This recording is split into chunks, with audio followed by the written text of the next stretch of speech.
Share બજાર એ માત્ર અમીરો માટે જ છે. એમપી ટોક્સના 30 ઇન્સ્પાયરિંગ સ્ટોરીના ડે 14માં તમારું સ્વાગત છે. એક વ્યક્તિનો જન્મ લંડનમાં થાય.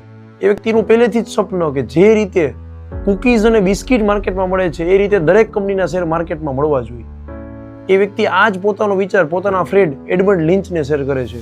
એ વ્યક્તિ એગ્રી થઈ છે, પરંતુ બંનેને સૌથી વધારે સફળતાના ચાન્સ રિટેલ ચેઇન્સમાં વધારે ભરોસો હતો. એટલા માટે અમેરિકામાં ઘણી બધી જગ્યાએ રિટેલ આઉટલેટ ઓપન કરે છે. 1929માં વૈશ્વિક મંદી આવે છે, પરંતુ આ જ મંદીની વાત એ પોતાના બધા જ કસ્ટમરને 1927માં કરી દે છે અને દરેક વ્યક્તિ શેર વેચી દે છે. ઘણા સમય મંદી ચાલે છે, મંદી પૂરી થઈ છે, ફરીથી આ વ્યક્તિ વોલ સ્ટ્રીટ જાય છે. ત્યાં જઈને પોતાની એક નવી કંપનીની સ્થાપના કરે છે. સામાન્ય માણસને શેર આપવાની શરૂઆત કરે છે. મોટી કંપનીને કે મોટા ઇન્વેસ્ટરને આ વાત ગમતી નથી. ધીમે ધીમે એ વ્યક્તિને એવડી મોટી સફળતા મળે છે કે 1947માં એ વ્યક્તિની કંપની અમેરિકાની સૌથી મોટી શેર રિટેલ કંપની બની જાય છે. 1944માં એમને હાર્ટ એટેક આવે છે. માત્ર ફોનથી બધાને સલાહ આપવાની શરૂ કરે છે.